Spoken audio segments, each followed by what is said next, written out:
Getting back to Dylan here, having actually played with him on stage, have you discovered a side to Dylan that you hadn't known about before?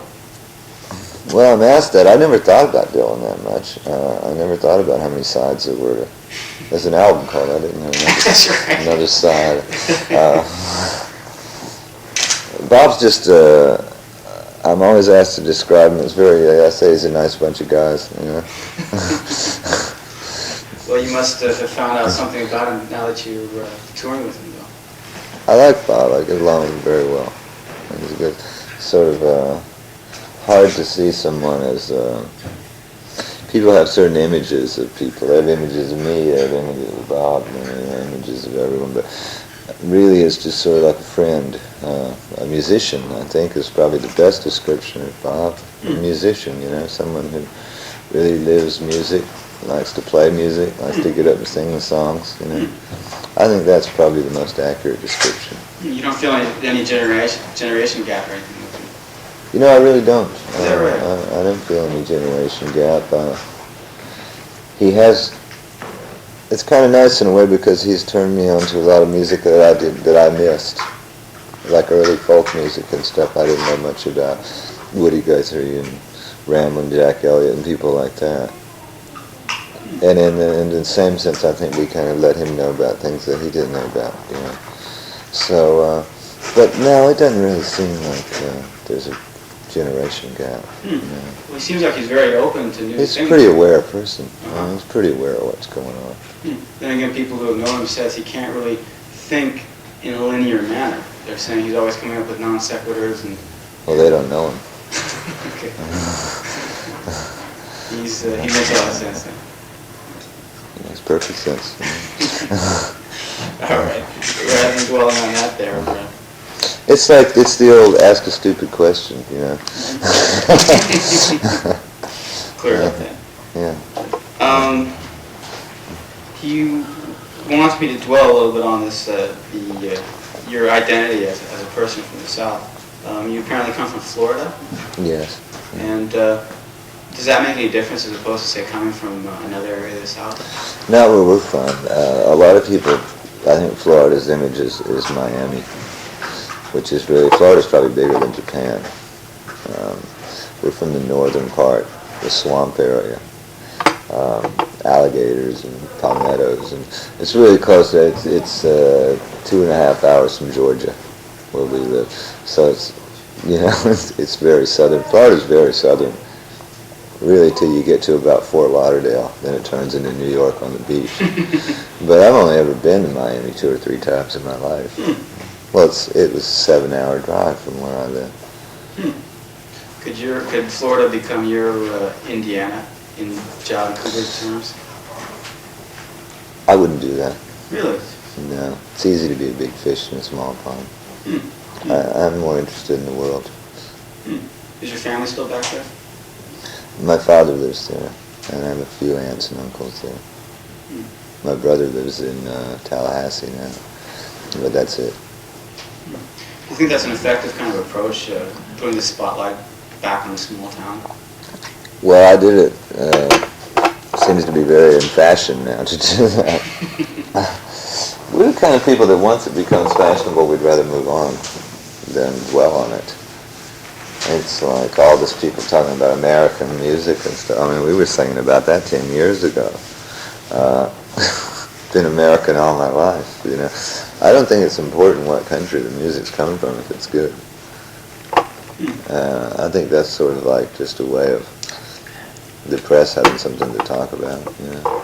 A way of, it's probably true there is a lot of good American groups there, but they've always been there. They were there 2 years ago too, you know. They were there 3 years ago too. It's just, I think now, if anything, we would shy away from doing that because so many other people are doing it. Which it's always been our manner to sort of, we enjoy rather, you know, being a little unpredictable. I can't imagine you doing much else, though. I mean, any kind of music that doesn't really reek of American sound. Well, that's in my blood. I can't help that because, you know, that's the music I love. That's the music I grew up with. So I don't think I'm gonna.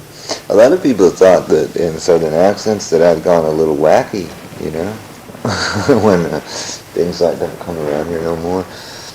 When that was released as a single, there were a lot of people who thought that, you know, what's he doing now? Now it doesn't seem so strange to them.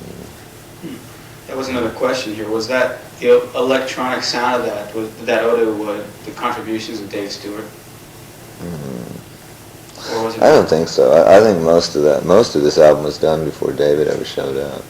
So we did write that song together. I don't think David played anything on that song, but the sitar. He might have played a keyboard or some kind. Most of that stuff is the Heartbreakers. So maybe, you know, somewhat, I'm sure. Yeah.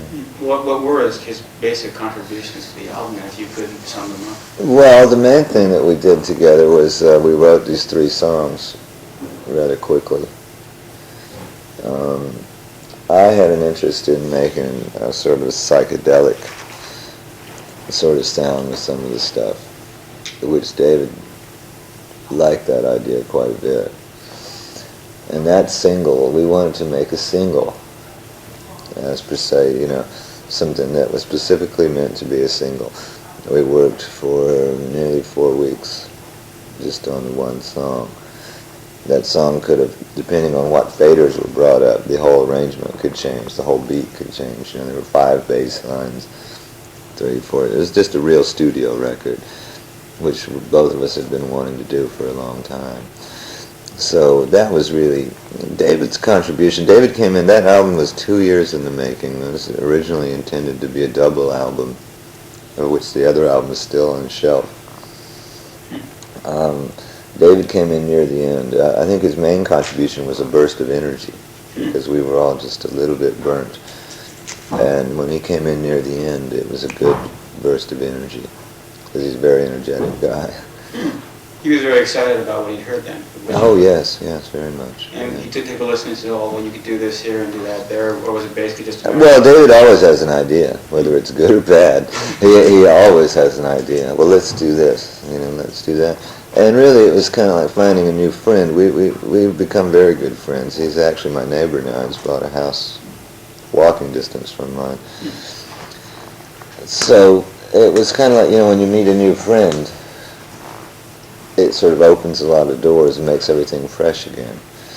So that was the nicest thing about it. But we had a lot of fun, you know. We just had a lot of fun. I don't recall, just because of my own ignorance, I don't recall you having made collaborations with other people in the past. I never had. Only with Mike, and not outside the band. Yeah. Yeah, never.